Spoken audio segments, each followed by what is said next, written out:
Hey now, Reverse Mullet Healthcare Podcast. What is this, Justin? A special edition? What up, Jake? A bonus edition? Yeah, right. That's right. So Ellen's on a field trip today. She went out to Kansas. She's flying into Wichita. I'm not sure where in Kansas she's going. Do you know, Justin? She's going to see Greenfield Robotics, I think is what it's called. Oh, here they come. See? Oh my goodness! I think we got. Oh, what is this? We have no idea. Oh. Is it grain? I don't know. Come here. Is this grain? Oh, Hi guys. Come here. What is this? Never had an apple. So these are hair sheep. They're grass fed. The only time they've had grain is when I try to get them to do something. This is the wildest bunch I've ever had. I started with 40 sheep, went to 150 twice. We're down to about 20 something right now, but they multiply pretty quick. Here we go. Okay. Another farmer, I let him run. Okay. And great guy, one of our customers, but his animals are all grass fed. They're all grass fed. So I'll just tell you this. I'm sure you're aware, but you have to train cattle or sheep to eat grain. Really? They naturally can't digest it. You have to train them if you want them to be grain fed. Which is just crazy. Yes. Crazy. Do you know every sheep has a different voice? I did not know. The moms and the lambs recognize each other via voice. So when there's baby lambs, it's like a big game of Marco Polo out there. When I had 140 sheep and lambs, it was like Marco Polo nonstop. Oh, Moms. there they go. So we're walking. Oh, I scared them. They don't. The camera's shy, apparently. There they are. I think they're coming. Are they coming now? Yeah. Wow. Okay. Well, they kind of ate everything here. So we have a new following. Yeah, right. This is you should tell Carter. Yeah. between the Reverse Mullet, the Reverse Mullet Healthcare Podcast has a new following. So sheep herd. Wow. I mean, yeah. So what we were doing in here is, some of these things are weeds. So this is the weed I was telling you about. Okay. That our weed bot was initially designed for. This is called pigweed, but you could spray this with about any chemical you want in another field, and you're not going to kill it at that point. Okay. You might stun it for a minute, but it's coming back. Yeah, so that when you cut it, you're better off. There are certain things, but what we did in here, first off, there are some weeds because we didn't till it or anything. Okay. And I wasn't going to spray chemical. And our next gen bot just didn't. It's out testing an actual broadacre field. But what we did is we came in here and we put in 13. There's this was about an 8 species cover crop. So we have legume, we have a couple flowers, or one flower, you can kind of see it. And so I don't remember what that all is in here, but it was all real lush, and then they just ate it all to hell. But so what you want to do is not what I just did here. Okay. You want to let them graze to a point, but not below 50% of the leaf surface. Move them. It'll grow back really quickly that way. Gotcha. Regraze. I gotcha. And you're building soil faster that way too. So this is like almost a little bit too low, you're saying? Yeah, this is definitely too low. I didn't even realize what's happening out here. Okay. So this is, it's a bit of a mess, but what we did here is the same thing we did here last year in the summer. Was we're growing a multi-species cover crop. Now, the weeds got the jump on it, ran into a lot of problems with it, but last year when we grew it, it got really tall. Then we baled it. We've got a bale across one left. But we got 88 bales off this. Then what you do is you leave the bale on the farmland. And in the winter... So is that what we see out there? Those are bales. Okay. But we had baled, it's like 7 or 8 species of plants, okay? So we baled those. And so the species, like this is some sort of a BMR millet, probably. Okay. It could be a corn. This is a legume right here, right? It's trying to fix nitrogen. So yep. I can't say it's going well. I thought this was a corn. But... Yeah, it might be. It could be a different type of sorghum. And then there's a grass in here too. Yeah. Well, that is a weed, but it's crabgrass, which is high protein, so it's not the end of the world. Okay. What's interesting is you do that, you make those bales, then they're sitting there for winter. Then we came in and we grazed what was left off, let it grow a little more. Then you graze what's left is what you want to do. Going into winter, And then as they're kind of grazing, maybe I'd put in a winter cereal rye this year that's trying to grow over the winter. And then you can unfurl the bales through the winter. Oh, but what I've found, the interesting thing to me is the sheep and the cattle love multi-species cover crop baled. Interesting. They love it more than alfalfa. Huh. And so so what am I doing? I'm taking this plant, I'm growing it. I didn't put any nitrogen on this, and that's part of the issue. You know, this land is still building. And so it would probably be this tall if I put nitrogen on it. Yeah. But anyways, you do that, and then when you unfurl the bales, what they don't eat just goes back into the soil. So you don't take... Yeah. So I gotcha.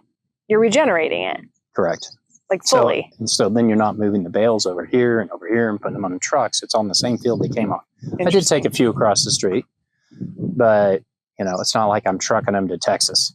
Gotcha. Does that make sense? Yeah, no, it does. So it's just the things start piling on, all the positives. So the goal is I'm building the soil. And so I could be raising a cash crop on here this summer. Yeah, absolutely. Like most people are. I'm not. Cash crop, just a pure financial reason not to do it right now is cash crops are kind of low right now. Gotcha. So I'm like, well, I might as well do this, graze animals on it, make more than I'm going to make on the cash crop and build the soil faster. Really? So do you make more on it through the animals? I do when cash crops are low. Gotcha. Yeah. Okay. Yeah. And you have an actual cash crop. Right? So what would be your optimal animal grazing on here, like load? Yeah. So we basically take 50, what we did over the winter last year with the 88 bales, and of course we used a bunch here, but we put about 50 cattle on here. That's the equivalent of 350 sheep, roughly. Okay. And this is give or take. When I say cattle, you might have a 200 pound and you might have 11. Yeah. So, but the average weight we thought was about 700. Okay. So the ones over there now are closer to 900. So they're not my cattle. It's just he puts it together, and that's how we figure out what they pay. Yeah. And so the arrangement is, though, we built all the fence all the way around it. Now, if I really was going to do this the right way, I would have some sort of paddocks. That's why I have those robots trying to move them around. Those are removable paddocks that I could just hit a button and move it. So to the point of what we saw before, where you can kind of manage how, like you're just very move them closely... around because you get a lot more out of it. It's better for the soil. It's better all the time. It accelerates. Gotcha. Here's the problem. A lot of people go, oh yeah, paddock grazing, it's awesome. Okay. Who's going to go out and do that every 4 or 5 days on a field this size? Yeah. Right? Do you vacation? No, you don't. You're done. Yeah. So people that do it have a vertically integrated, they're able to sell their meat for a high premium. So they're covering up the cost and the high premium. And I'm not casting dispersion. I'm just telling you. That's how it works. That's how it works. That's why I tried to build a robot. Now, people have collars you can put on, GPS, you train the lead cow or the lead sheep or whatever in theory, and that keeps them from running off. So Ellen's been into nutrition and food as health and food as health before it was cool, right? She's and so Justin and I were right. Well, let's call it what it was. It was quirky, weird eating, and now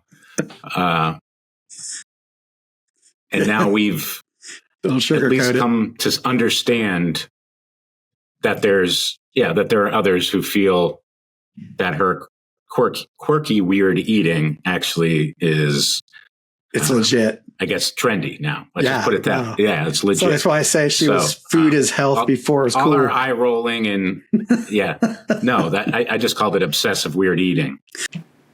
So why exactly did I go to a farm? Dave and Justin are wondering why I was even there. I don't even know if they knew that I was going to go. But the bottom line is, it's really important when we talk about food as medicine and we talk about food as health, it's understanding regenerative agriculture and what exactly it is. It's about decreasing the use of fertilizers and decreasing the use of pesticides on our foods. But why and how? Why is pretty obvious. It increases the nutritional density and it decreases the chemical load on our bodies whenever we intake the food. But how do we do it? How do we do something that's basically superpower for our soil? There's all different techniques, but I'm going to try to break it down into some of the few. And again, I'm no expert. I'm sure that any expert regenerative farmer is going to have their own take on this, but I'm going to give you a few of the important highlights. So first of all, techniques like no-till farming. It leaves the soil undisturbed. and it allows it to be healthy and full of life. Cover crops. What is that? Planting unique plants between crops. So once you've harvested a crop, putting something different in there to basically cover the soil and protect it and add nutrition. It's composting, something we do in our own gardens. It's adding natural materials to feed the soil. Rotating crops, switching up what you grow between harvests, not growing the same thing over and over again. It decreases the bugs that are going to come in. It increases the roots. It increases the density and nutrition of the soil. And finally, integrating animals for biodiversity. So in summary, it's not just about growing nutritionally dense food. It's also about healing our planet. Yeah, that's just me. So Greenfield,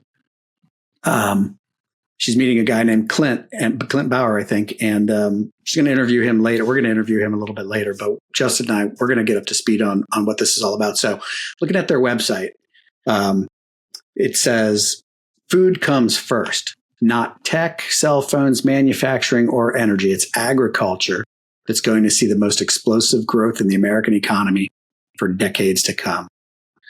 Okay.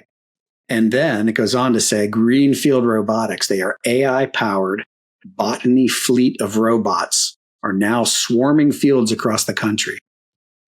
Based in Cheney, Kansas, led by third-generation farmer Clint Brauer. The question that I have, and I know we're going to get into it, but I want to know what these robots look like and if they're anything like or anywhere near.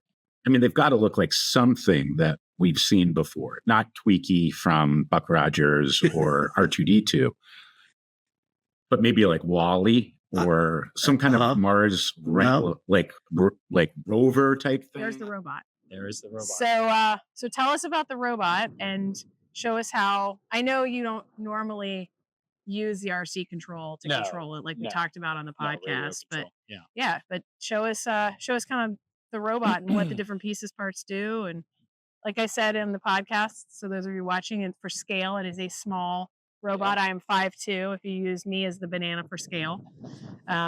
So yeah, I like the robot. It feels very much like my size of a thing. But yeah, so tell us about it. Yeah. So the first one we ever made robot, by the way, was 12 inches wide. Really? Yeah, and then we went, this can be even harder, so let's not do that. Wow.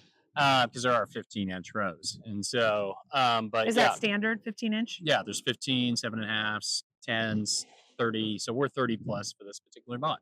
Okay. And so it's made to travel down with, and I can try to, if you want to back up, I can try to start the blades. Yeah. Yeah, I don't want to be in your blades. They're kind of on the ground, so we'll see how that all works. Okay. Right, you know? So there you go. Gives you an idea what it does. Oh. Shattering windows. And that's why we don't run them with blades up here.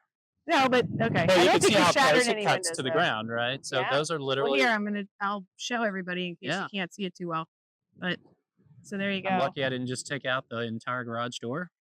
But what they're doing is they're running between the rows and they're cutting the weeds right at the ground within a few inches of the crop on each side. Okay. So we're at 2 centimeter accuracy or less when we map the entire field. Okay. So when they're going down, they're this or that. And no one's at that. People say they are, they're just not. Interesting. And so that's necessary when your blades are spinning next to the thing you're trying to protect. Okay. And we move at close. Sometimes we move up to 3.5 miles an hour.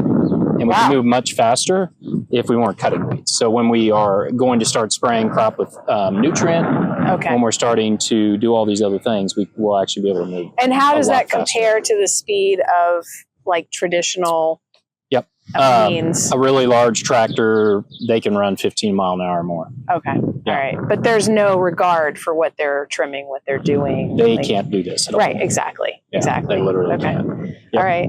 Yep. And then there's lights on it.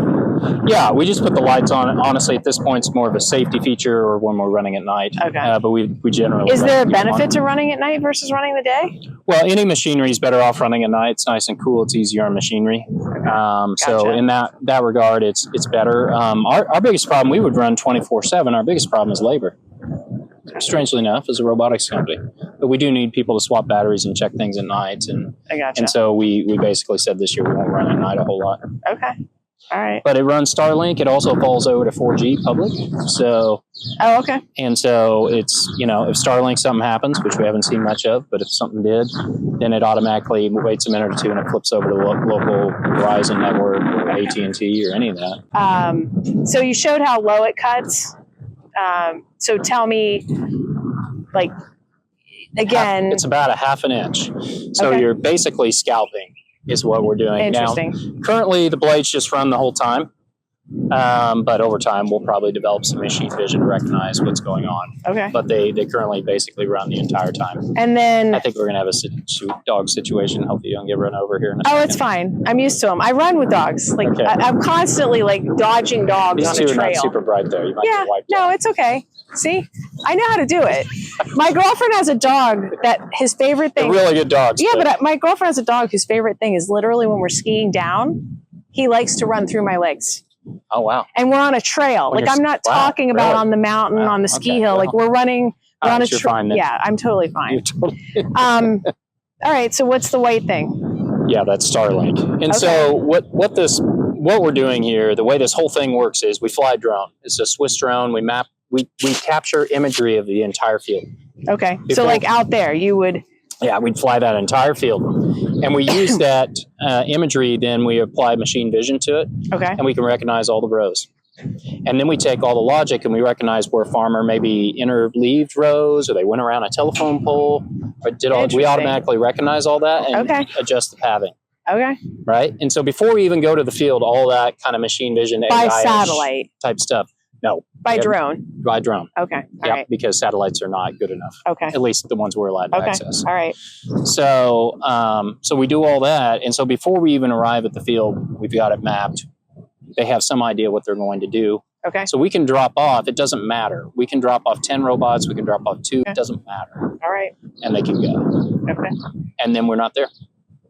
It's So we turn them on and we leave. And so now next year they'll cut weeds, they spray weeds. They can, if that's what the farmer has to do, they can add a nutrient to the crop. They can hopefully next year sense what the crop needs. and so then we take just care keep of it adding all. attachments. Yeah. And so if you look at this objectively, what are we talking about? I could take this small robot, and if you say, I want to attach it to do something else, I want to create a new attachment for it, I can probably produce one of those for less than $1 million easily. Whereas if you try to do it for some monster equipment, Right. you're tens of millions of dollars to Yeah. develop that first thing, Yep. Yep. let alone, and so. Yeah. Versus that. Like, so here. Yeah. I'll show And that is everybody. small. That is old and small. So this is when I say that, right? This is there's Yeah. the tractor. There's the big tractor. Here, we could drive this over to give Yeah. context. So we're going to And that's ride a combine, a harvester. Yeah. So for scale purposes, that is that large green John Deere. Which is a very small one by today's standards. Yes. There you go. There's the robot up, and we've got another robot in the field too. It's amazing. Yeah, so we drop them off. We monitor remote, and they just go to town. And so last year we ran 2,500 paid acres.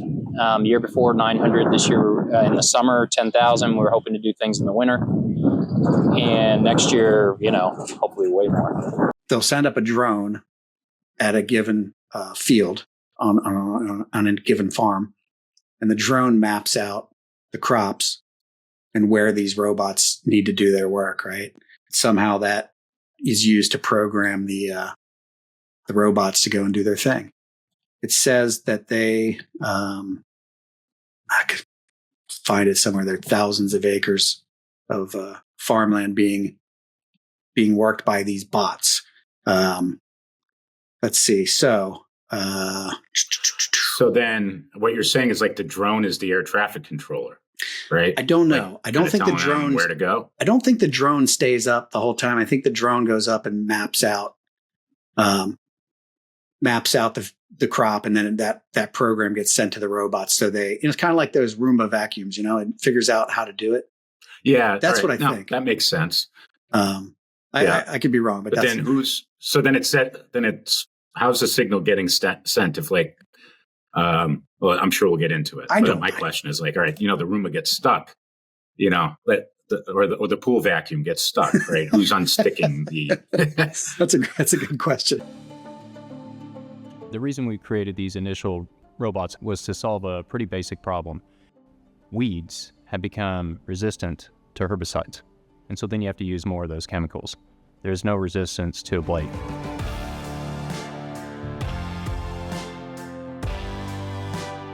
The process is pretty simple. I am a farmer, so I designed it to work for farmers. They let us know when they planted the crop. We actually fly a drone. We use that drone to basically map the field. And then we come in and we use machine vision, AI algorithms.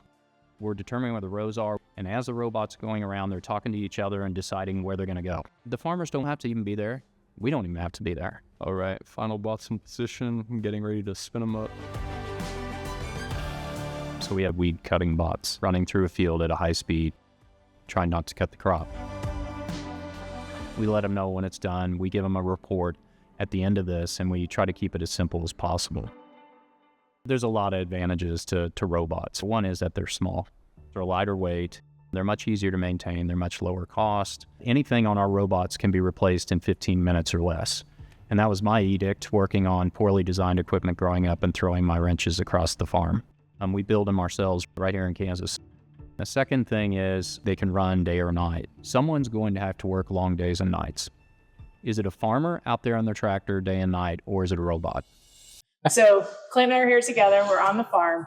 And before we do the podcast recording, we're actually catching some footage of what's actually happening here with the robots. And so Clint's going to talk us through what's going on behind us, because the farm is actually being farmed with these video screens, right? Yeah, that's right. So this is super cool. That's right. So we got a couple guys here keeping an eye on the robots. So we're on a field that's about 2 hours from here. And there's actually no one at the field. Which is wild. Yeah. And so they're watching, and we're finishing up. So there's kind of some weird things going on, but this is a 73-acre field. It's actually soybeans in this case. And we're about to finish. And so we did this in about a day with less than half our fleet. So put into perspective how that compares to a traditional farm. Yeah, I would say it's comparable to if you had a tractor from the 70s and a smaller planter, but in terms of getting over that number of acres. But what we actually do going between the rows at this kind of speed, no one else in the world is capable. That's what I mean. So let's just say you were trying to do the same thing with traditional equipment on a 73-acre farm. Like what do you? Yeah, so there's a few things to know. The big spray rigs that we've all seen, the massive lumbering things, 120-foot booms. The idea there is the bigger the boom is, the less damage you do to the crop. But they still damage. They still run over 2% or more. Up to 4%. Okay. And so that's the most fundamental thing. Our little robots do 1% or less now. The other thing is we're not spraying. Right. So we're cutting the weeds. Okay. And we do it a couple times, which actually turns out to be about the same as spraying. You got to spray a couple times too. Okay. Yeah. All right. So much more efficient and chemical. So tell us what's going on with the screens right over here. So kind of each of what we're looking at here. If you well, there's a lot of things about done here with the bots, but this screen over here is basically showing you, hey, we've got 9 robots running, what the average speed is. And that's what these little guys are here. Yeah. So you can, you can zoom in. If you have one running, maybe bottom left or something, there you go. So there you go. So it's laying down the black dots against the line that it's supposed to be running. And so you can just, hey, is it running well? Is it doing okay? Right? Just super cool. Yep. But at the same time, you could turn around and you can watch that on video on one of these screens and see if something comes up, right? So you could see a video over here. Okay. All right. Different bot. And so. But doing the same task in essence, just in a different place on the. Yeah. And we have another piece of software we're not showing. Okay. But it spends a lot of time telling us what's going wrong. Robots basically self-report. Okay. Like, hey, this isn't working, this isn't working, this isn't working. Okay, stop, figure out what's going on, or someone goes out and fixes it. Okay. Right? And then what kind of troubleshooting can you do in here from the screens versus on the physical farm? Yeah. So from the screens, it's, hey, are we running over crop? Hey, is the robot acting weird? Is it not centering where it's supposed to? Is it getting hot? Are the blades spinning? You can see feelers disabled. We have them disabled on this field in this particular case on purpose. But it's telling you all these types of things. So the operating status. So it's like your car, right? Are we running the right temperature? Turn signal works. Lights work, don't work, this kind of thing, right? So what they can't do is diagnose, something's wrong with the computer. Something's wrong with a tire. Something's wrong with that. We don't have all that kind of stuff. Okay. And we probably, some of that we never will. Like we don't want a lot of sensors on it. Yeah, that's just more and more things go wrong. Yeah, and you always have somebody available to go. And now, do you have? Because it's sensors watching sensors, and then the sensor that's watching the sensor fails, and then you can't. Efficiency goes. We've actually had this happen with the farm equipment. It's like, the sensor that's watching the sensor has failed, and then that sensor failed, and so now my tractor is immobilized. So do you actually have people at the farm? Like, is there a person there, or it's more something goes wrong and somebody drives over? Yeah, so we're partnered. In this case, we're partnered with a very large grain cooperative named MKC. And just to give you an idea of their scale, I think they're the biggest in the state of Kansas, and they have about 50 grain facilities. 3 of those can load, I believe, collectively a few hundred train cars of grain every 4 hours. Wow. Train cars. That's about 450,000 pounds each. Yeah. Right. So that's a loaf of bread times those numbers. Take that times hundreds. Yeah. And so it's, I actually took our head of marketing there and our head of recruiting there once, and you could ski down the side of the grain. Yeah, it's pretty cool. So that's our partner. We're this big, but they work with us, and so they have guys that go drop them off, swap batteries when they need to be swapped, and do some basic maintenance. Yeah, but then they leave or they go somewhere else. Okay. Yeah. Cool.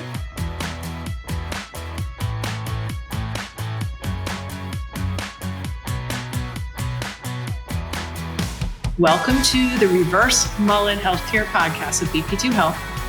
Today, I am on a farm with robots in Cheney, Kansas. You are. With Clint Brauer, owner and I guess founder of Owner. Yeah. All right. Founder. I think founder sounds like cooler, right? Of Greenfield Robotics, which I can't wait. But yeah, this is like one of those episodes. It's like Justin said, it's like the Super Bowl. This is a unique, yes. This is one of the Ellen Super Bowl and Christmas episodes. So, but first, who are we and why did we name ourselves the Reverse Mullet Healthcare Podcast? Justin? Well, we want to be relevant, informative, and creative, but we also want to be entertaining and have fun.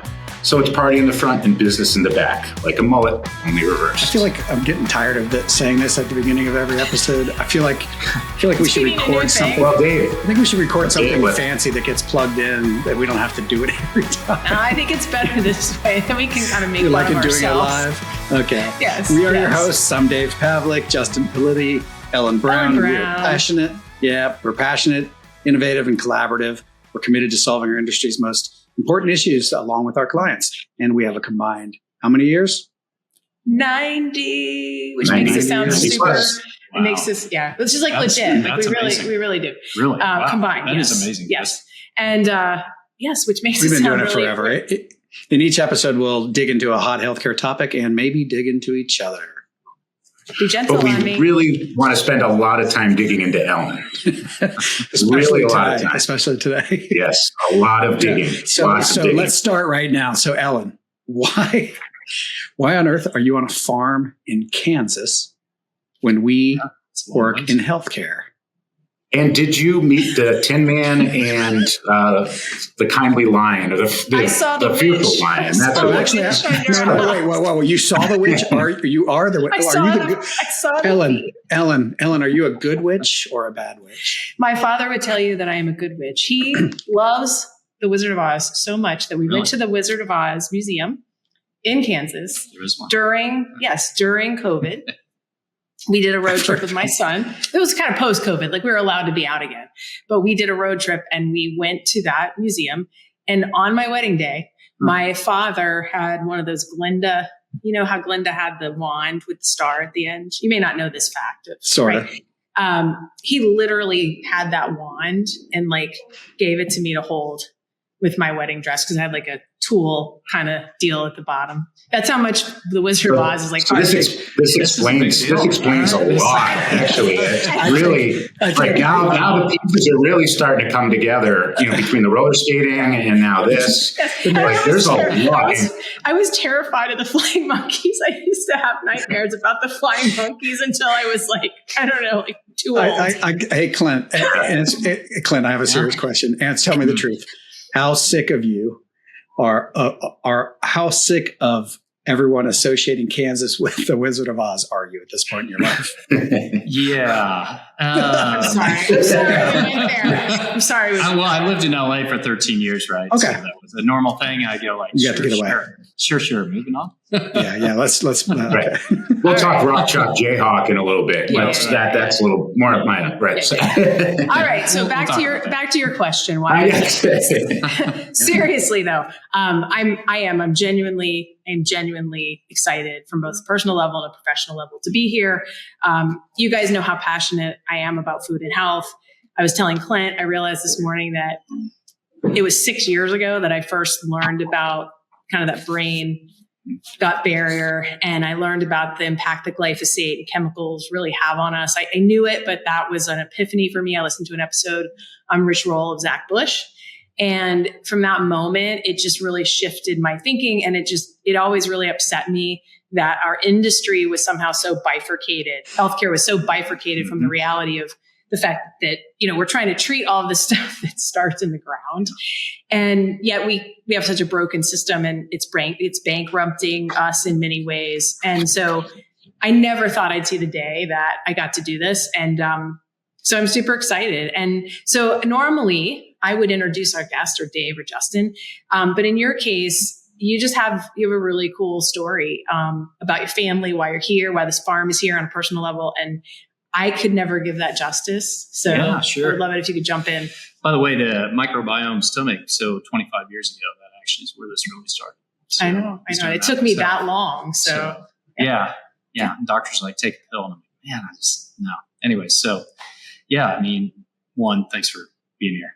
Came a long ways to sit here in a really dirty facility. Brings back memories of robots. My youth. But, so so farming, family, both sides. 3 generations. And I grew up doing that. And I did move away, So when I was little, I think by the time I was 8 years old, I was driving a combine, a harvester, right? And so got through that. And I actually didn't want to be in farming. So I moved to LA, spent 13 years there. But my dad came down with Parkinson's. And so I ended up moving back here, and over time, decided, hey, I think that's coming from some of the things we're doing on the farms, and he was on farms all the time. So that's how it started. I thought it was caused by farm chemicals. And so one thing led to another over the last 16 years. And now I'm sitting here with a bunch of yellow robots. So, and talking about healthcare. Yeah. Right. But these things are directly attached. Yeah. Can you share a little bit about some of the things you did between the time you left farming and to the time you came back? Because I think it's really fascinating. Yeah, it's interesting because I see a lot of parallels now. I got into the internet early on, and 1997, and so you could see that it was super duper early at that point, right? Like websites were still a big deal to make and that kind of stuff. And so did that. Ended up becoming an executive at Sony multiple times, different divisions: Sony Pictures, Sony Music, Sony Corporate, and sort of became I would say back then, a leading data scientist on how to do marketing. So I connected call centers with e-commerce systems, with all these things, and did all these things. And so really pioneered that, launched the Sony e-reader, which we should have won, but Sony got in Sony's way. And as companies are prone to do, and so Amazon won. And I had a lot of time doing startups. So that was kind of what I did in LA. And then, like I was mentioning, I came back and decided, because of my dad, and decided, hey, what can I do to solve this problem? Right. With chemicals in farming, right, that are causing disease and causing problems. It's just too much. It's too much. And I knew this stuff about the microbiome in the soil and in your gut were very similar. And so I knew enough to be dangerous. and then foolishly thought I could do something about it. And so set on that course. And so I grew 100 different vegetables for 10 years by hand. Wow. So at one point I was tending to my very first year out of the gate, because I'm just nuts. Tomatoes alone, I had 1,400 tomato plants I was growing by myself. And we had 60 days over 100 degrees that summer. And I thought, that'll never happen again. And then we had the same thing the next summer. And I was out in it all day, every day. Oh, man.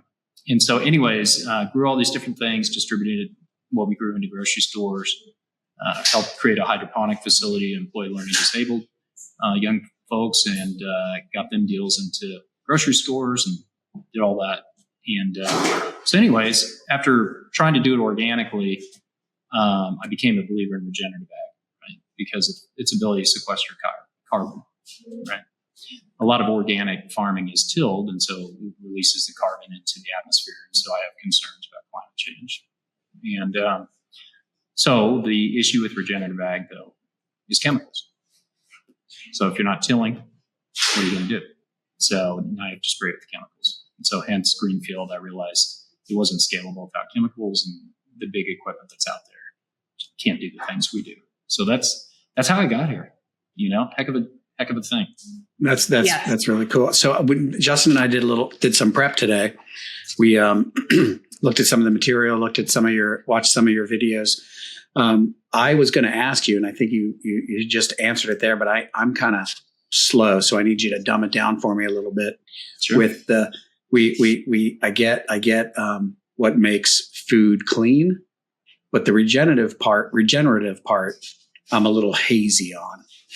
Yep. There's a lot of different ways that people practice it, but I think when we talk about agriculture, broad acre agriculture, what does that mean? That means 250 million acres in the United States, right? So just to give you a comparison, when we talk about like growing lettuce in the United States outdoor, it's in the tens of thousands of acres, right? And so we're obviously going to work with those crops as well. But right now we've been doing a lot of broad acre where a lot of chemicals are used, especially herbicides are very common. And so what's a broad acre? Yeah, so broad acre means big fields. Okay. Basically. Right? Gotcha. And just huge acres, 90 million acres of soybeans, corn, right? And so what we're doing here is we were focused on that. And so regenerative ag in the broad acre setting means you're not tilling the soil. One. Okay. Second thing is a lot of crop rotation, right? So you're not going corn, beans, injecting some other things. I normally am somewhere between 5 and 10. And why is that important? Yeah. If you raise the same crop every year, the bugs will find you, the disease will find you, the soil gets depleted. And, it's just like, why don't you eat broccoli and only broccoli, right? It's really healthy. Yeah. So you do it. No, it just doesn't work like that way for us or nature.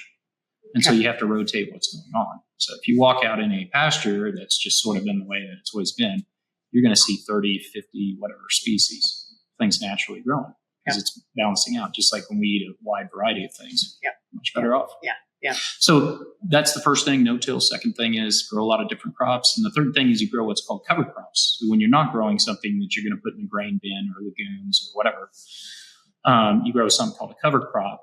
And so what that's doing is you'll put anywhere from 1 to 20 species in there, and those are growing and they're helping feed the soil microbes and turning it from dirt to soil. That's right.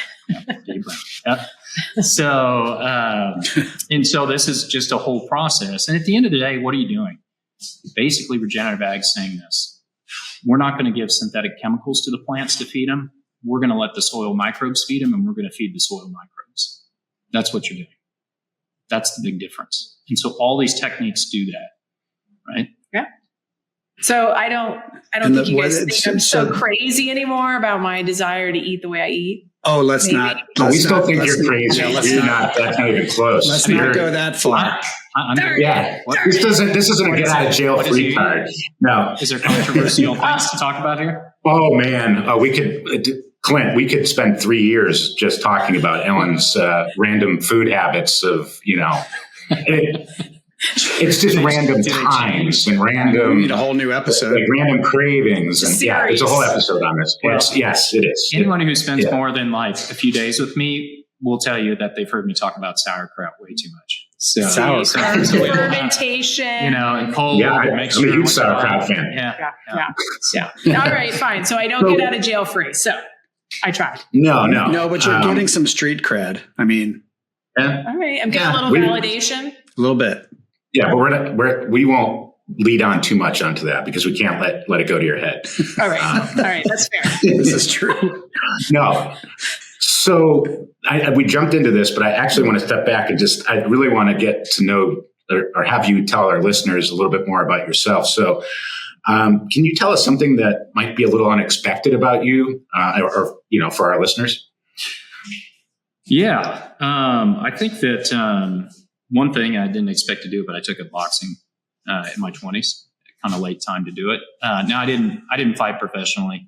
I have pretty bad eyes, so they said try not to get hit too many times in the head. And when we say boxing, I'm more of same here. Somebody hits me and I'm just going crazy. You know that guy. Right here. But I don't even. I'm like, I'm not supposed to. I don't care. I'm just flailing. But I did train under a heck of a trainer. And, I did get a lot better, and I got in really good shape back then. Although I will tell you this. I was actually in better shape when I was raising all those vegetables than when I was training boxing for 3-4 days a week. Yeah. And I could do 20 rounds, 30 seconds off, right? And at peak, and it was actually harder raising all those vegetables. Yeah. My husband would ties it back to vegetables. My husband loves nothing more than manual labor. Like he is an attorney, but he is so happy when he's like had this whole side project in our yard right now, and he's in heaven. So yeah, I mean, honestly, I'm not raising very much now, and I'm certainly not raising things well. And since I started the robot thing, so like the garden is super pathetic, and it's just discouraging. Well, that's not. Don't tell. We got to cut this part out. People don't need to know. We don't. Oh, okay. So Justin, I'm sure. So Justin, you've got that farm strength. So that's the. I did, and then I started robotics company. You went down the technology path. Yeah, I know. Right? But I also realized that I said something a little offensive in the beginning because I initially thought you were a Jayhawk, but then I went through again and I realized you're a Wildcat. Yeah. So can you tell me about your football? Your passion for football. I mean, I'm a huge basketball fan, so that's where I went Jayhawk. But can you share a little bit more about your football obsession? Yeah, I mean, if we're going to talk about teams that don't cheat, like mine, K-State versus KU. Throw it down. Places that have an actual moral code. Gloves off. That's Kansas State. And University, we wear the purple, and yes, we're led by the great Bill Snyder, one of the greatest coaches ever. Which inspired me, by the way, to he took a team that hadn't won a game, I think, in several years. Everyone wanted to give him a job. He went to the worst program in college football history, 1989. So I'm telling you this because this is a huge problem we're all trying to solve. But one of the ways I had confidence that you could solve anything was watching Bill Snyder come into the worst program in history. And 10 years later, they're number one ranked. Well, I think part of what you just said was 10 years later. And I think that's half our problem in healthcare is that those that are willing to invest, they don't realize the time it takes to truly nurture something. That's right. and create something legit. So we've seen the same thing with robots. Yeah, absolutely. Yeah. So yeah, absolutely. All right. So my last question is I have a huge travel bug and I also love to hike these things. Hold on a second. Hold on. Time out. What? Oh, did you want to go down the football path too? No. It every guest we have. Oh, you have a travel bug. So do I. So you can talk about all the. That's not my fault. It's not my fault that I think you're looking for guests with travel bugs. No, I am not.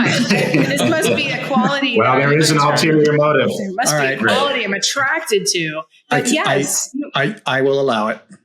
So maybe don't give me such a hard time, Dave, when I travel. See, it's like more of a thing people love. Well, I was surprised when you're like, I'm just going to come out there and shoot this. I'm like, okay. Oh, I am here, man. Clint, this is not. No. Clint, this is not travel. Going to Wichita. Sorry. No offense. No, this is a day trip. Like she'll be there and back. It's a day trip. Yeah. I'm not going back until tomorrow, just in my own defense. But anyways, You're not going so where? tell us. Okay, I'm not sorry, going back until tomorrow. Like I'm here for the night. Right. Oh, yes, I know. It's still a day trip. Okay. You're on the It ground is for still 12 hours. Yeah. Dave was pretty appalled this morning when he realized I was still at my house. I was like, what if your plane's delayed? Uh-oh. Oops. Got delayed, I didn't was it? like, we'll figure it out. I know. Yeah. Anyway, so tell us with travel, like where have you been? Where do you want to go? What do you like to do? Oh man, I mean, I love to travel. My favorite places in the U.S. is Florida in the winter, All right, where in Florida? near Tampa. So I have a place. Justin, you have a place? All right, I get on that I one. don't have a place. Oh, okay. I wish I had You a said place. You said Longboat Key, right? Oh man, Longboat Did you say Longboat Key? Oh my gosh! I thought you said Longboat I do Key. not want. I did, but I'm trying not to share that because it's just going to be overrun. I've been to Longboat. I've been to can't Longboat. Longboat. I literally will be like mysterious. Oh, where do you go? Tampa. Oh yeah, we're at specific. Around that area. I've actually been to Longboat Key. So, and I tell everybody. I tell everybody I meet, you should go to Longboat Key. Yeah, well, it was great This- 10 years ago, but I can't recommend it anymore at all. I know. No, I get it. I get it. It's really It's Really gone. just crossing. Yeah. So crowded now. gone. Yeah, it's bad. So Justin lives in Sarasota, Gangs and such. and Yes. And I firmly believe that shot Siesta there. Key Beach. You don't want to go out at night in Longboat Key.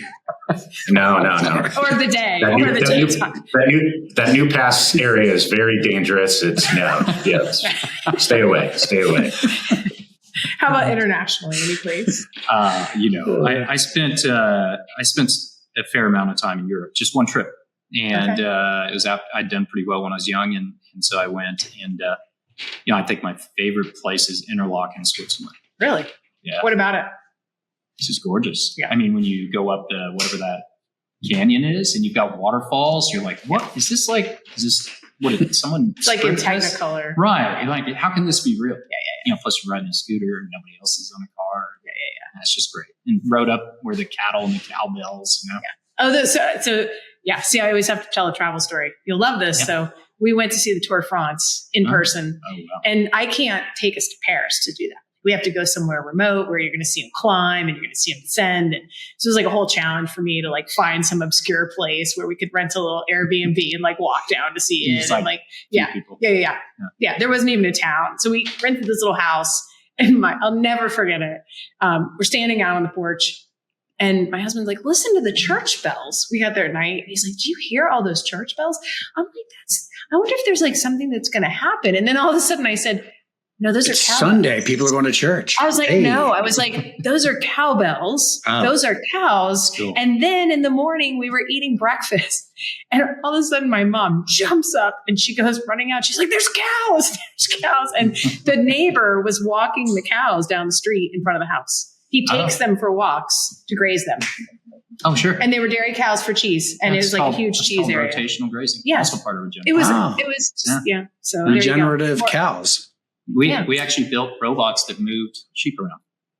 Do you? Rotational. By the way, I get And to we see the stopped, sheep, but- and I get to see the robots in action, but I will not be So riding the one, robot. even So though what? that's what you guys want. So why don't you introduce your robots behind you? I mean, what?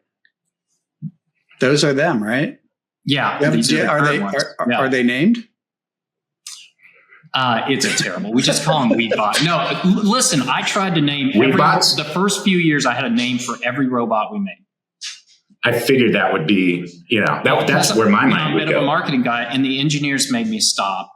And now they just have numbers. Oh, just like cattle. Okay. Wow. Yeah, it's like, this is 24. Oh, that tells a great story. Thanks. Oh, that's sad. And they won't let me, because I had them named after ex-presidents and, Oh. so, yeah, Well, this will depending be on the problems they immortalized. were exhibiting. Yep. This will be immortalized. Everyone will know that Yeah. you did that. So. Yep. Yes, So, I think they're very cool. Okay, so Clint, we're going to ask you the question that we ask all our guests. What do you think can affect real change in healthcare? All caps. Yeah, but first, before you answer that, a word from our sponsor. It's pretty simple. We're three friends who love working together. We're like a special ops team of healthcare. And we stay true to our mission and to ourselves. 7 years ago, we decided that we wanted to form our own firm. We wanted to do our own thing. We were passionate about delivering it together, and we've been very successful. So we started BP2 because we wanted to get our hands dirty and affect real change, not lose sight of people and be really proud of the work we do. We're BP2. Brown. Pavlik. Politi. We get our hands dirty, we do the work. We are passionate about delivering for our clients. We are the reverse mullet of healthcare. Little party in the front, plenty of business in the back.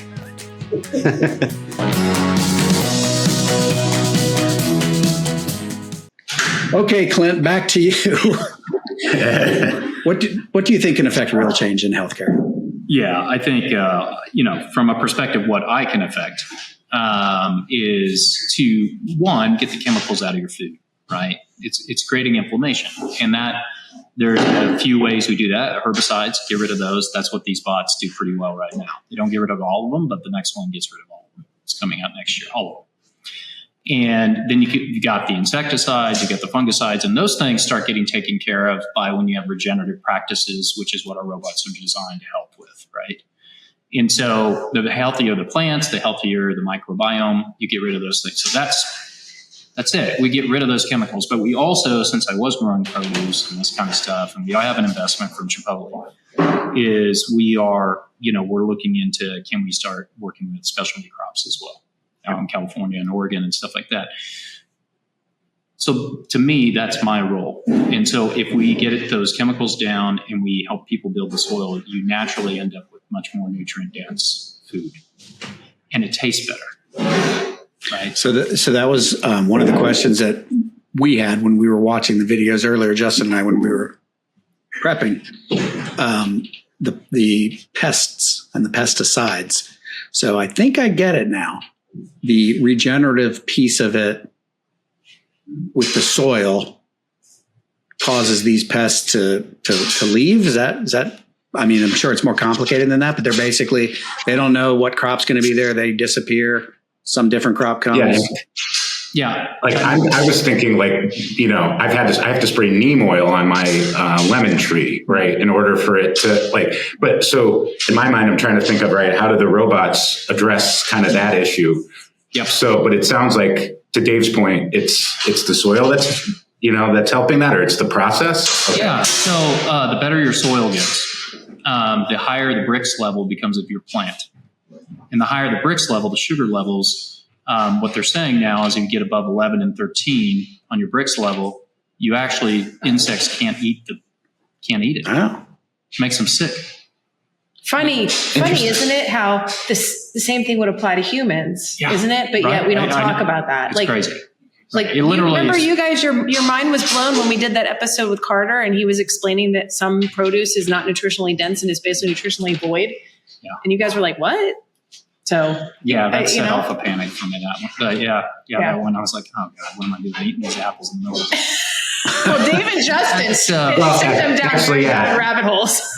I crawled up into a corner and was in the fetal position because I'm like, now I can't trust anything, and I have no idea what.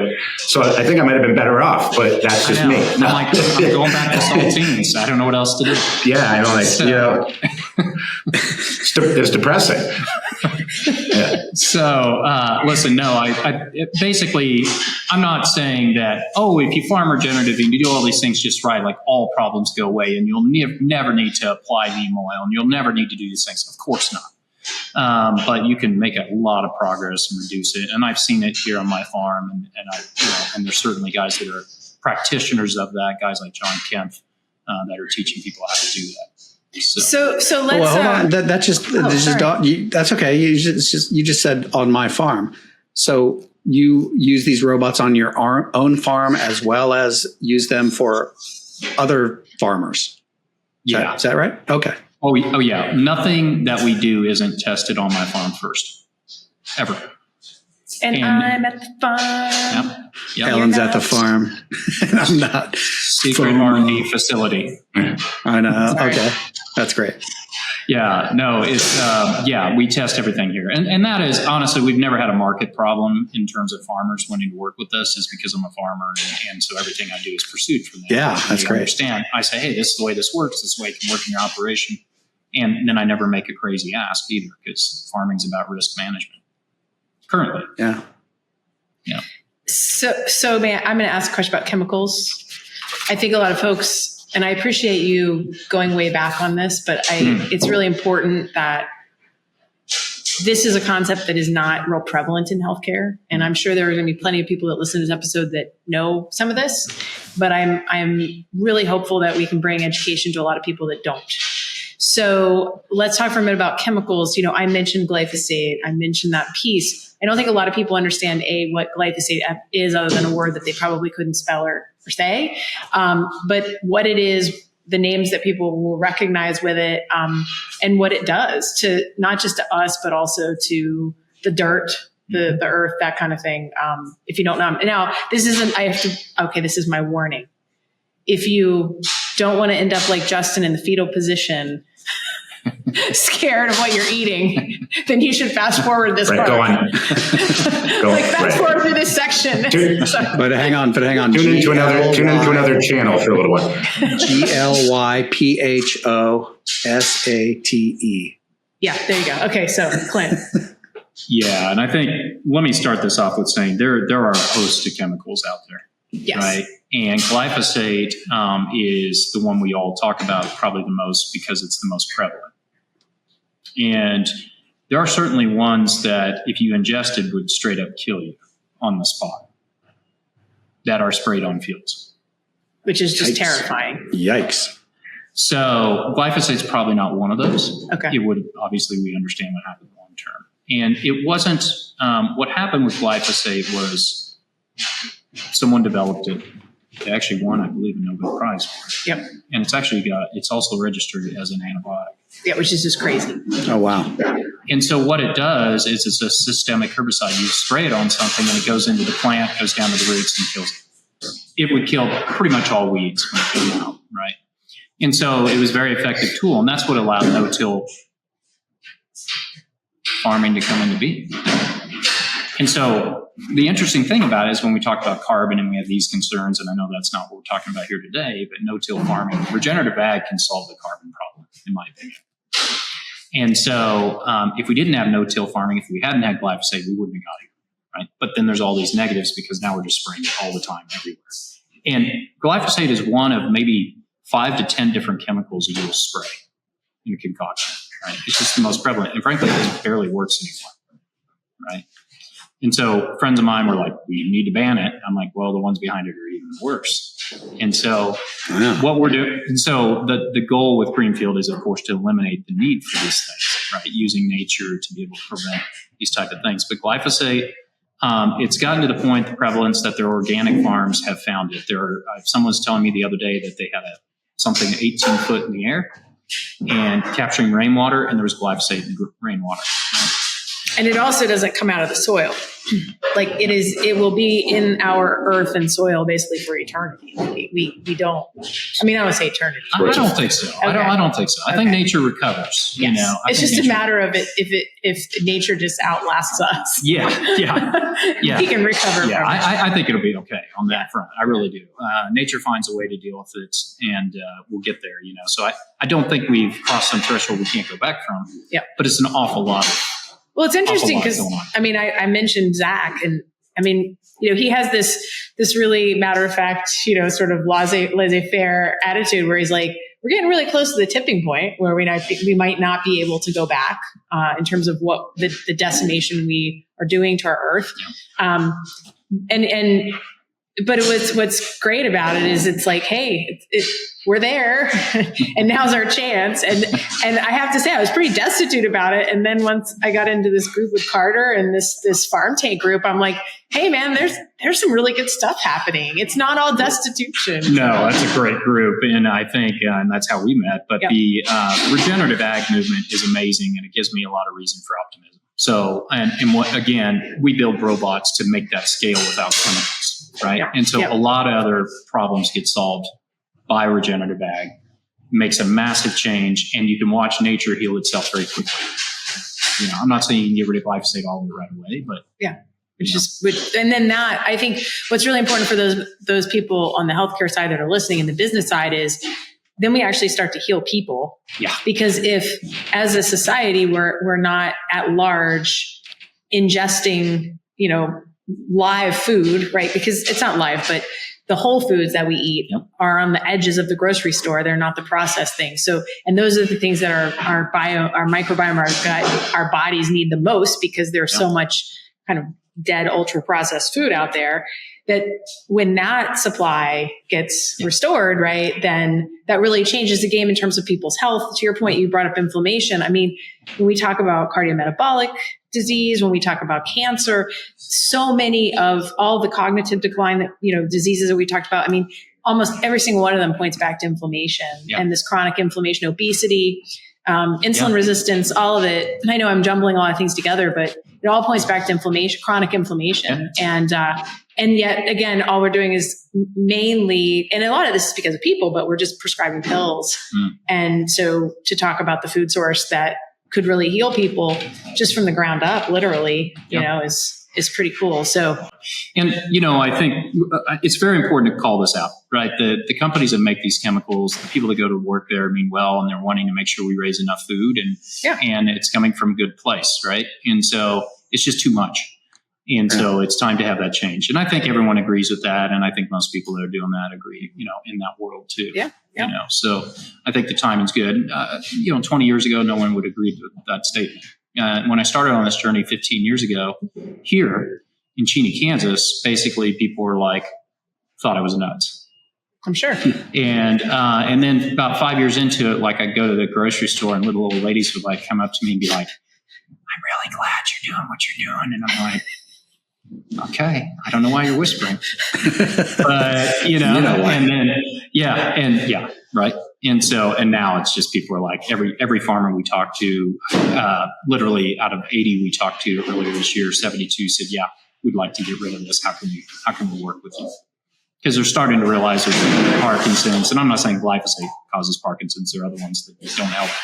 And so, everyone's seeing the problem now, and it's coming home to roost, right? A friend of mine growing up, I grew up in Florida, but I grew up in Central Florida, surrounded by ferns and ferneries. And I know that a lot of ferneries. Fernery. I thought you said infirmary. No, I thought I'd done a lot of things, but I've never heard of a fernery. So when you buy flower arrangements, is it where they grow ferns? Yeah, I mean, no, we're not talking about Is that a monocrop? Probably. You're over my head on this, but tell us about the fernery. When you buy, I've never heard of a fernery. You really? I'm so proud of myself that I brought new knowledge to all of you today in the agricultural world. So when you buy a flower arrangement, there's fern pieces. Yeah, right? no, I've seen it's kind of the base of the flower. Cool. Yeah, and so I grew up in a part of Florida where ferns grew well, now with a lot of water, but still you had ferns. So there's a whole fernery industry that produces the ferns for the flower places that stick a flower. That I know. Yeah, and I lived really close to ferneries, and then also citrus crops. So there were a lot of families in my town that they were, they basically survived on fern and on citrus. And her father died of a metastasized cancer, but just a really aggressive, and he was a super healthy person. And it's very obvious that it had to do with chemical exposure, because he was always out on the land, always around. And I mean, ferns, a very chemically intensive crop. If you call it a crop, it was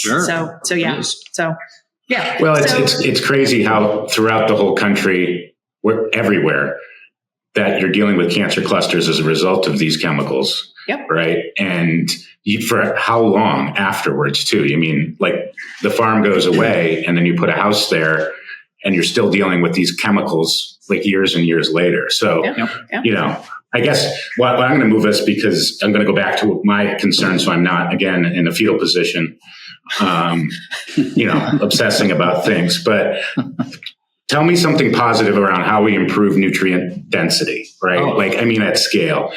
Yeah. Yeah. Listen, few things, the fewer chemicals you use, the better the microbial community is going to rebuild itself in the soil over time. There are some things you can apply to sort of jumpstart that a little bit faster. And this is nothing new. Guys have been doing it a long time. It's just on the edge of becoming mainstream. I don't know when we're going to kind of cross that, but it's more and more. And so when you do that, you reduce the chemicals. So that's one. And of course, when you're not tilling, you're not sort of destroying the soil structure that allows that to happen, right? Where you have some sort of, you're not taking a wrecking ball through housing development, right? Gotcha. You want those microbes to kind of be able to cling to the roots that they want to cling to or be next to serve the other microbes. And so, so these are the ways. And so regenerative ag does all these things, and you get rid of the chemical, you create the conditions where they thrive, much like eating sauerkraut and all the different things that you can eat to create that in your own stomach, right? Yeah. In your own digestive system. And so it's literally very similar, right? It is the natural form of a pill. Yeah. And like I said, when I was 25, I had some stomach issues and I was super stressed and had a startup then and wasn't handling it very well. And I still don't, but that's history. But and the doctor was like, "Oh, take this pill and take that pill." And I was like, "No, I'm not." Yeah. And that's when I started researching, and I actually had a co-founder of the company who was great in that way. It was like, and I grew up eating kind of balanced meals and stuff like that. My parents were great. We always had a garden, our own calves at times and stuff like that. But that was when it became obvious to me. And I went to a restaurant at high end in San Francisco and saw Nyman Ranch, and they're telling me the story about Nyman Ranch. This was a fairly new thing to me back then. And I'm like, this is 25 years ago. And I'm like, we have a farm. Maybe someday I'll do something. Right? Here we are. Yeah. So maybe just sort of for a punchline, if you could sort of contrast that old way of farming, original farming, compared to what Greenfield does and how Greenfield fits into it. Yeah. The way farming has been done for a long time was we tilled the soil. We took it, we ripped it up, we turned it over, we did all these things, right? And we would use some chemicals after we planted it. And the Green Revolution was about that we could drive down costs by supplying nitrogen using the Haber-Bosch method. So we would take and we would start putting chemical fertilizers to feed those crops. Okay. And so the microbes got replaced. With chemicals. And no longer have a job. Yeah. So we would replace it with mined things or synthetics. Yeah. And you can grow amazing looking plants. You may have disease problems. You may have, there may not be. Is that like Miracle Grow? Grow? Okay. I don't, never use that one, but it's, so that's what happened. And of course it looked great. Yields shot up. Everything went great. So we were in a world at that point that, and I think Carter's more of an expert on this, but we were worried about calories and feeding people, right? And we were worried about people starving and that kind of stuff. And that's where we came from at that point. Well, we don't have that problem anymore. And if we do, it's purely a political problem. And so now we're like, okay, but we lost all the quality. Yep. So we have tons of quantity, not quality. And the regenerative movement's about, doesn't cost you more, and over time it costs you less, actually, as a farmer to do this. You get all the bad things out and you up the quality, right? And you work with nature to harness the microbial systems, cover crops, all the things I've talked about, reintegrating animals into your cropland. And you end up with a superior product given not like a ton of time. I mean, you start seeing progress pretty quick. And so, it never ends, right? It's like everything else, you keep improving and learning and going backwards and forwards. But and that's the difference. We're not taking something that we created as humans to feed the plants. We're harnessing the microbes in the soil, letting them feed themselves and recolonize to feed the plants. Now, we may do some things to kind of help that happen at the beginning, but that is the fundamental difference, is you're saying, I'm going to let nature take its course. I'm going to, as a farmer, obviously you can't grow crops just going, well, we'll see what comes up and try to harvest it. You still have to have a plan. You still have to. Hence your robots. Correct.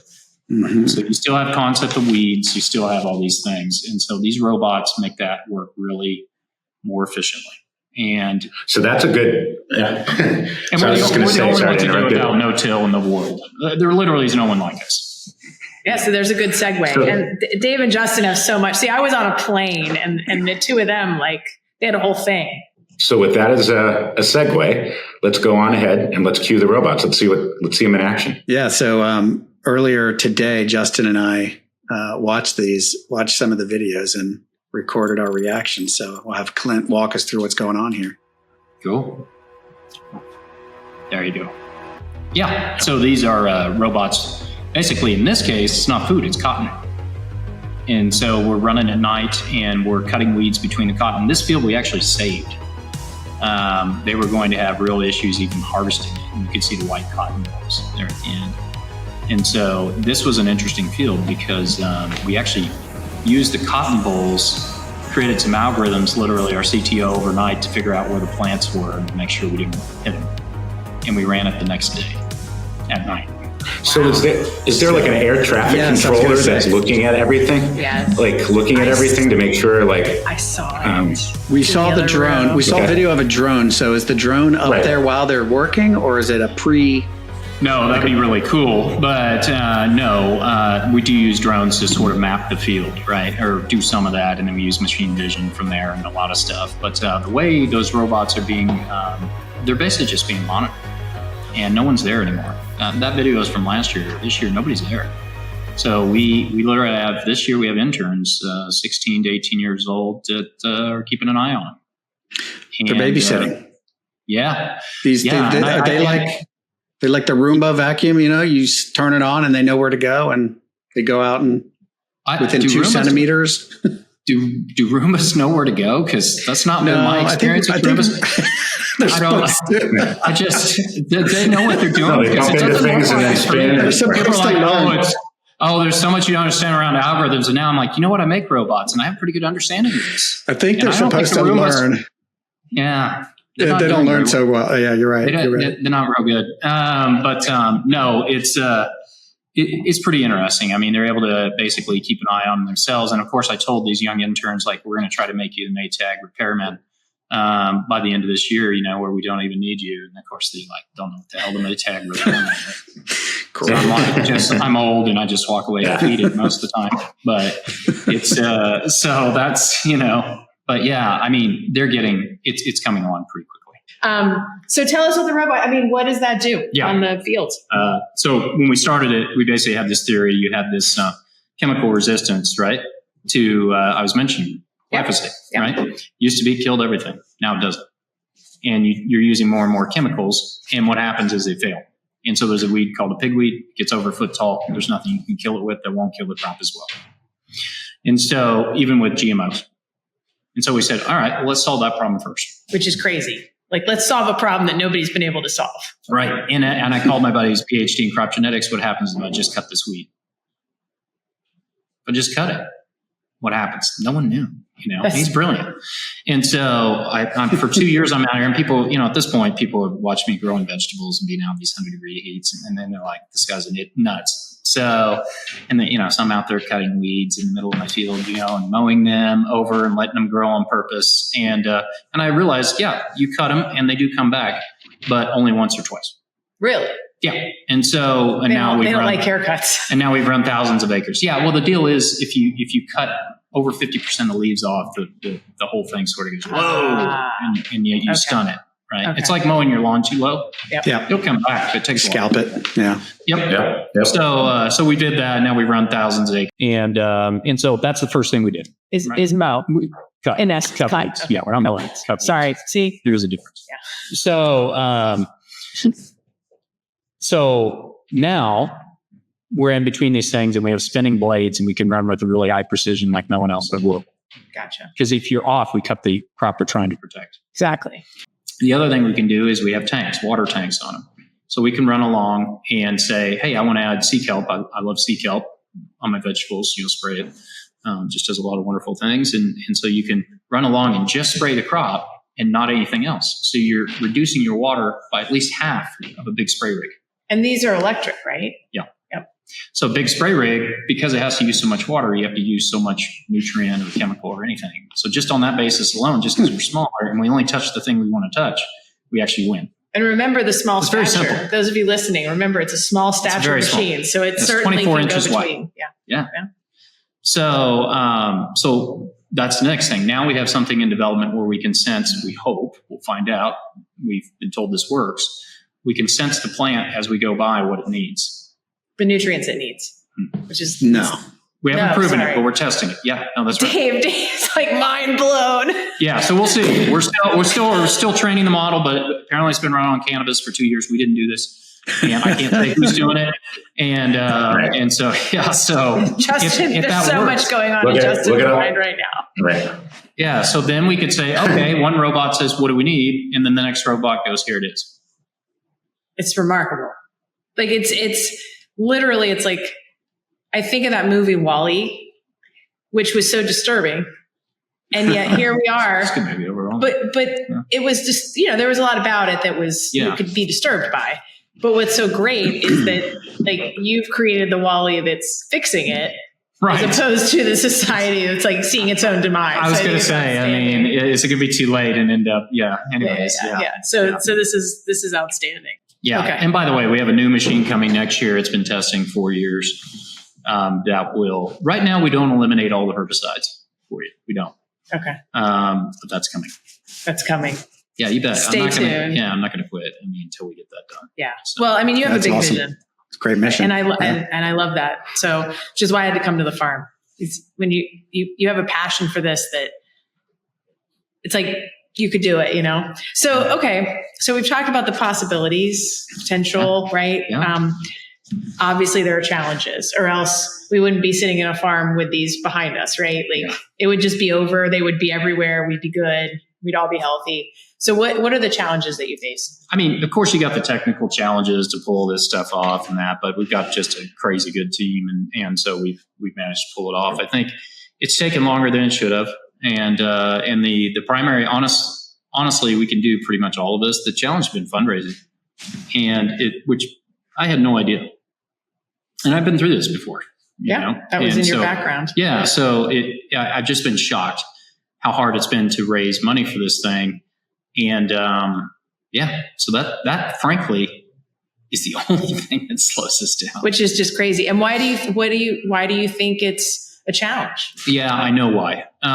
We're in Kansas. Interesting. Okay? But the thing is, if I'm not in Kansas, if I'm not in the Midwest or the South, where all this stuff's happening, then you're not going to know what you're doing. Yeah, absolutely. What does that mean? Venture capitalists just they're not paying attention to middle America? Is that they literally don't want to even have to make the effort like you did to fly here. Oh, okay. It's mind boggling. And so when you pile on top, flyover states, when it's hardware and it's all these things, and then they don't understand farming. And we've kind of gotten to the point with venture capitalists that we're like, you know what? I don't have time to explain farming to you. So you can get on a plane or we're done talking. Interesting. Right. And so, but fortunately we have, family offices and we have kind of angels investors.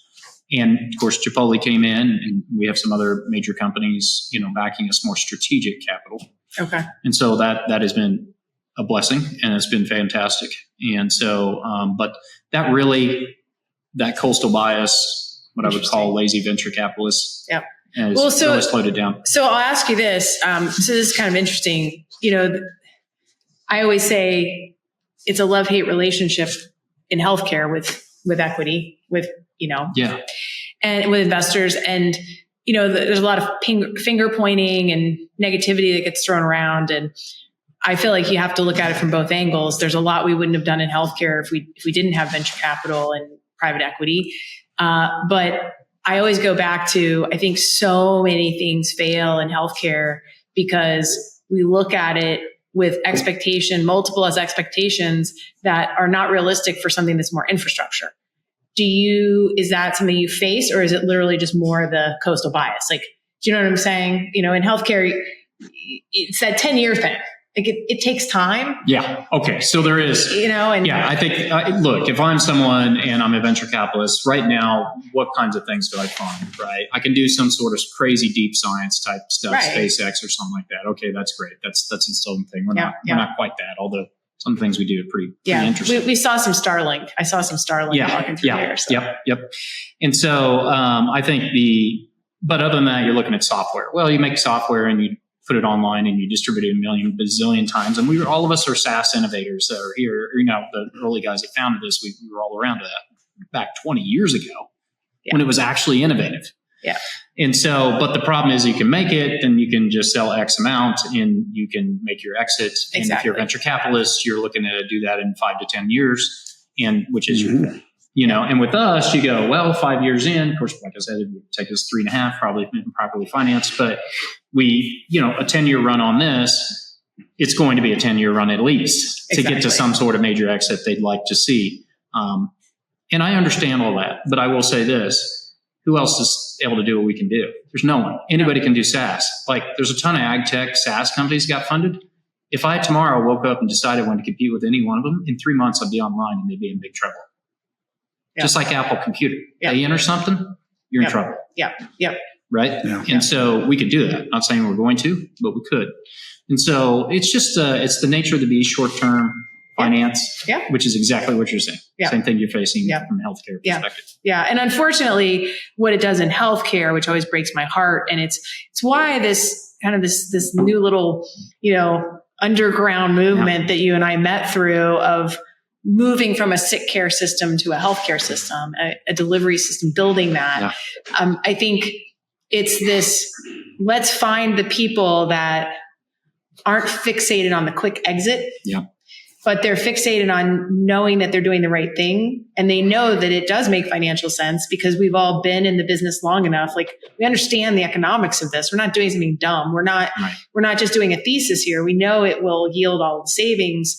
But it's just hard because you do need the capital. And I think, but again, the secret sauce gets lost. And I'm just so over that in healthcare. There have been so many great things that have put out there, but then the minute that Series A or Series B comes in with the big check, the scale, the timing of the scaling that's associated and tacked on with that check, right? It's crazy. It's not realistic. And so then all of a sudden you take this business model that was beautiful and you strip out what made it special.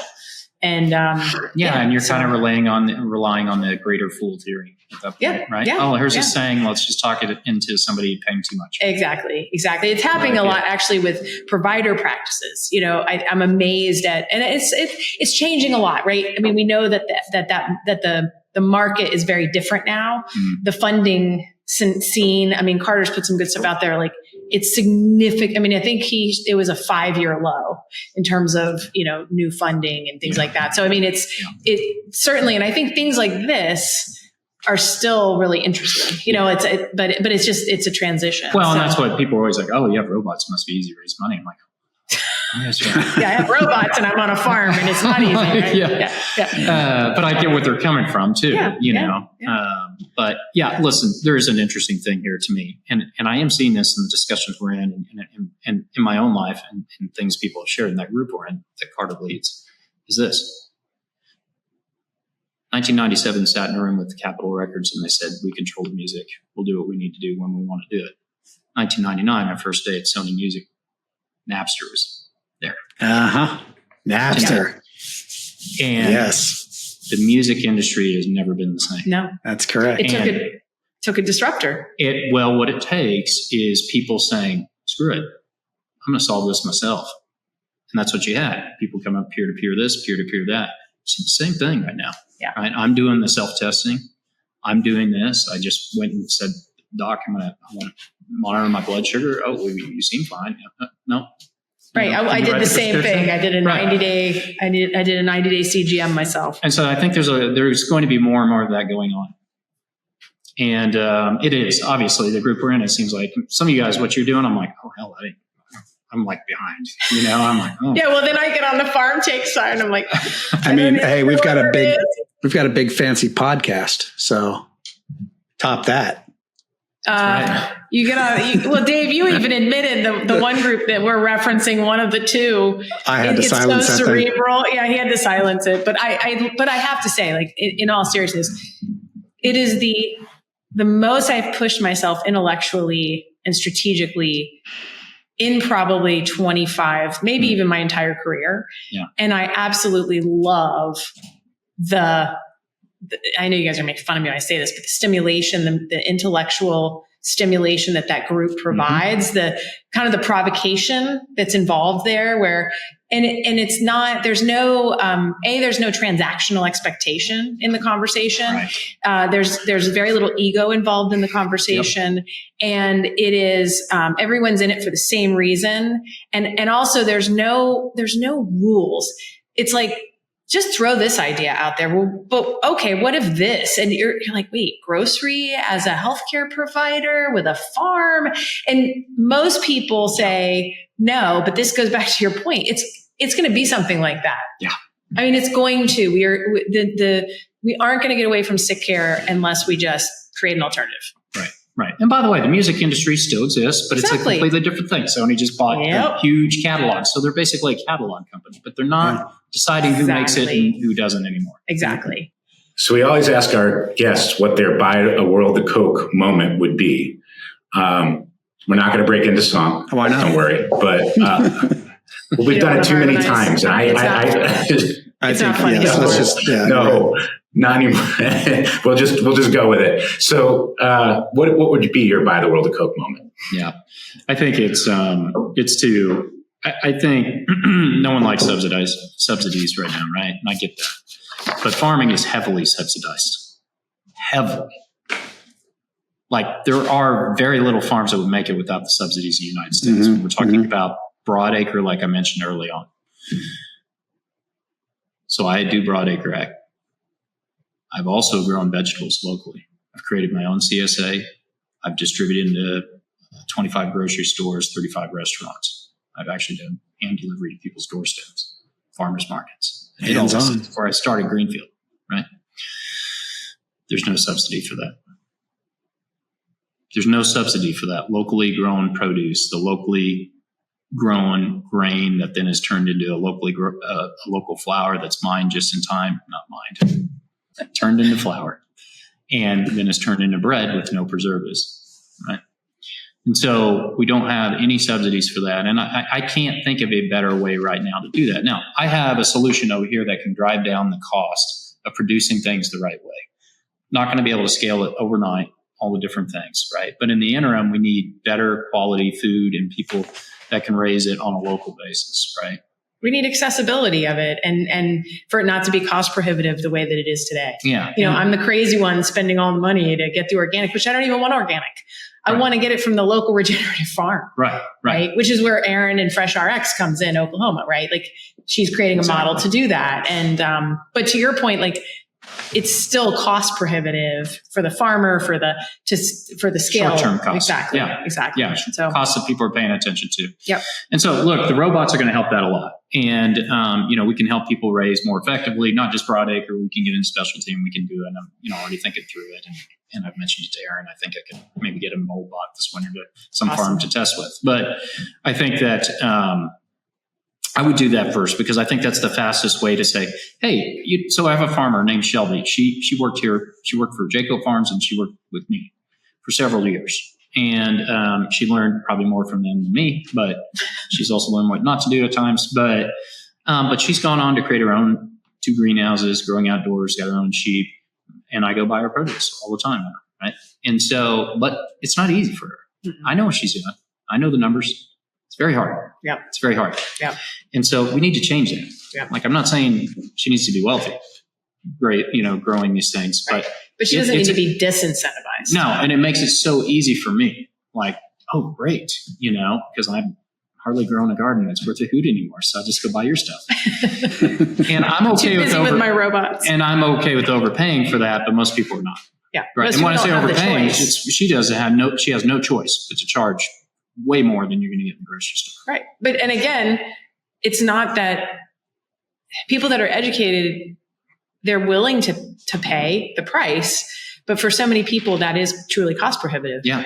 And then you add that to the lack of knowledge for the majority of people that it is going to cost them their health in the long run, but nobody's ever taught them that. Nobody, nor do a lot of people even know how to cook healthy. And then we look at our traditional sick care system, and it's built upon, a pharmaceutical industry. Bayer, Monsanto. That is farming. That is pharma. It's terrifying, right? When you think about the lines that crosses, But, it is what it is. So we fix it, right? Yeah. How do we get it into Costco? That's my question, right? So in other words, like the experience, like the nutritional density, like all of that component, so that what I'm saying, like, I hear you. I shop at both the farmer's market, right, locally, right? And again, I got concerned because I'm like, I don't know, after talking, like, I hope everything is being, farmed appropriately, but I'm not sure. But that's the point being is like, tastes like Roundup. This nutrient dense food into Costco, right? Or Walmart. You know what I mean? Like, how do we get there? Yeah. Maybe there's we not don't. an answer, right? Yeah, but maybe we don't ever get there. Maybe it's meeting people where they are.